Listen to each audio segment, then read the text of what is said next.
So today's question is on the trapezoidal rule. This is 2017, paper 1, question 5.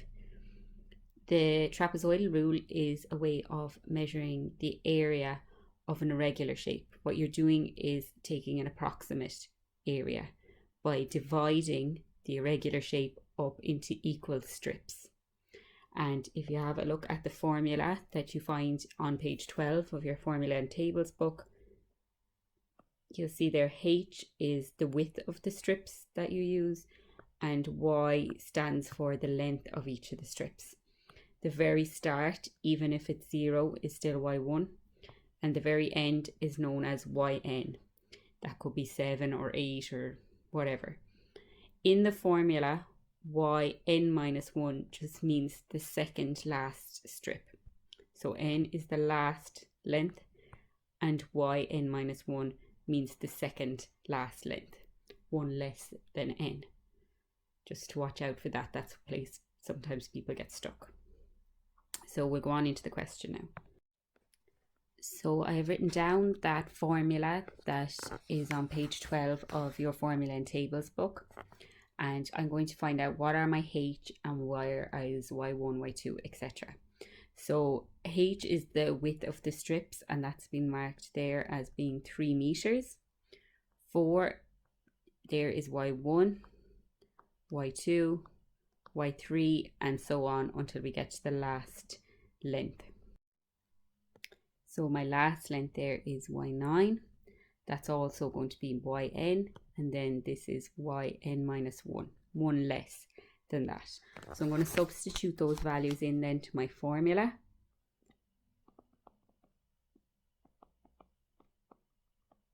So Y1 is 4, YN is 8 meters,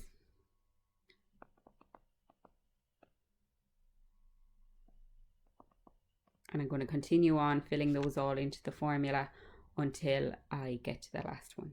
The last value I'm going to put in the brackets is YN minus 1, which is 6.5. And you can just put all of that straight into your calculator if you want, or you can break it up into little chunks and then put it into the calculator. And you will get the area then, which is 145. And remember, it is area, so we do use our units of area, meters squared.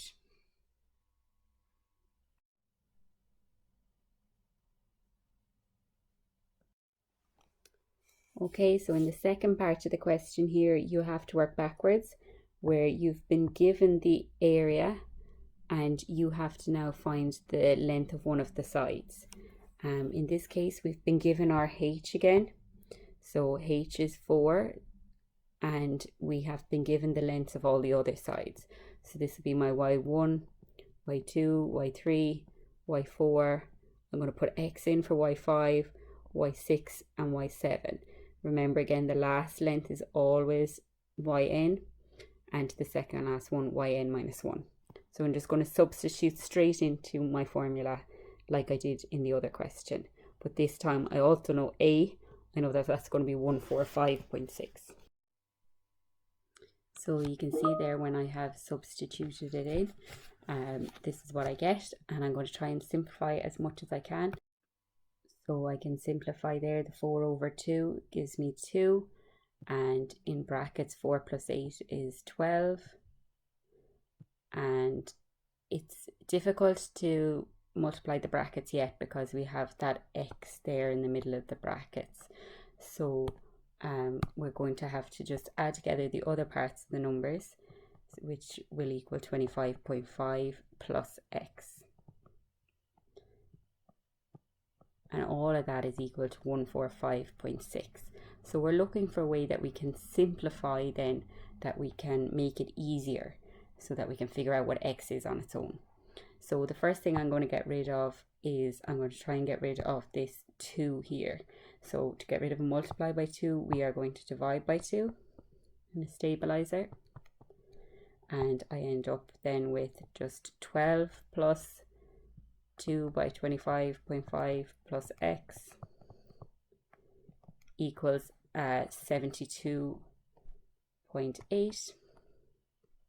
So that's still not got me to what my x is. So I'm going to also get rid of the 12 here. So that's going to be a minus 12 then.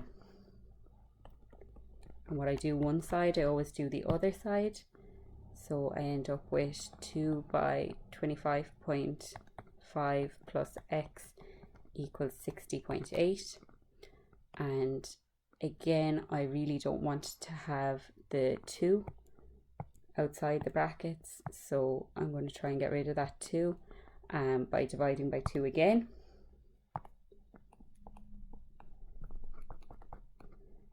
So I end up with just the 25.5 plus x equals 30.4. And the last thing I'm going to do is I'm going to take away the 25.5. So I just end up with x.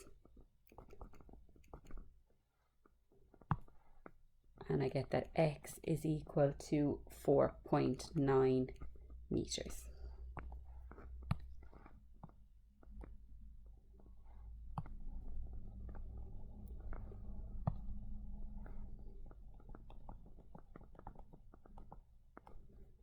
Now, there are a few different ways for you to simplify there. You might have multiplied out the brackets or something like that, but you should have got to the same answer, that x equals 4.9 meters.